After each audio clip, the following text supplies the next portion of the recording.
Bonjour et bienvenue. Et si on se lançait dans une première conversation en arabe? C'est beaucoup plus simple qu'on l'imagine. Dans ce décryptage, on va parcourir ensemble les salutations vraiment essentielles, pas à pas.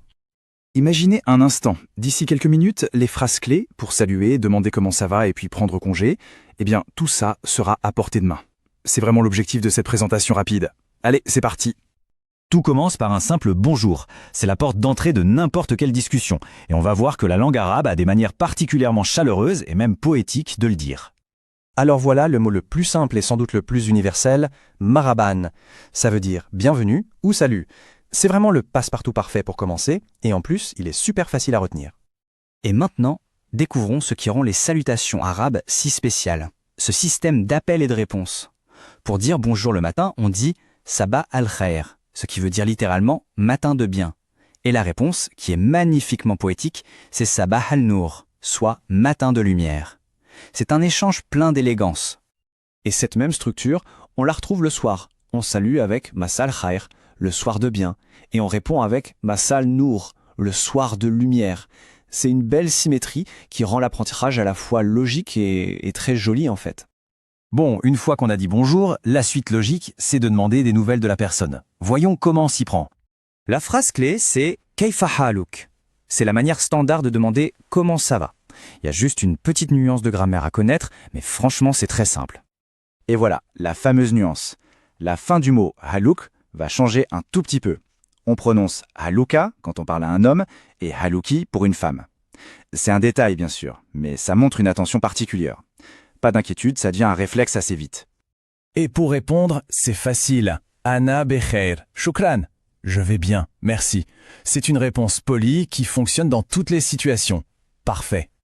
Allez, passons aux mots magiques, ceux qui montrent le respect, la politesse, bref, ceux qui sont absolument essentiels dans n'importe quelle conversation. Ici, le point crucial, c'est un autre duo. D'un côté, shukran pour merci, un mot que beaucoup de gens connaissent déjà, et la réponse tout aussi importante, afwan pour de rien. C'est un échange de base, mais vraiment fondamental. Pour demander quelque chose poliment, on utilise min fadlik. Et là encore, comme pour Kayfa haluk, on retrouve cette petite variation à la fin.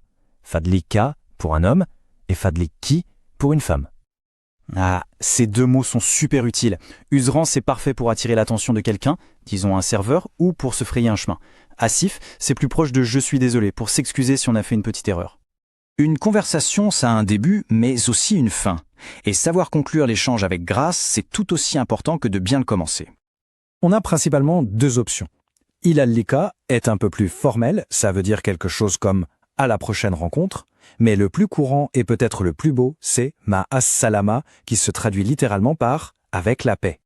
Bon, maintenant qu'on a toutes les pièces du puzzle, assemblons-les. Voyons à quoi ressemble un petit échange simple en utilisant tout ce qu'on vient d'apprendre. Alors, imaginons un dialogue. La personne A commence, elle utilise la salutation du matin qu'on a vue, Sabah al-Khair. La personne B répond parfaitement avec le matin de lumière, Sabah an-Nour. Et hop, elle enchaîne directement pour prendre des nouvelles, Kayfa haluk. La personne A donne alors la réponse standard et polie, Ana becher, shukran. Et voilà, un échange simple, complet et très chaleureux. Pour finir la conversation, la personne A pourrait dire « ilallika », la version qui signifie « à la prochaine ». Et la personne B peut répondre avec cette magnifique formule « ma salama va avec la paix ». Les deux fonctionnent très bien ensemble. Alors, pour récapituler, s'il y a 5 phrases à retenir, ce sont celles-ci.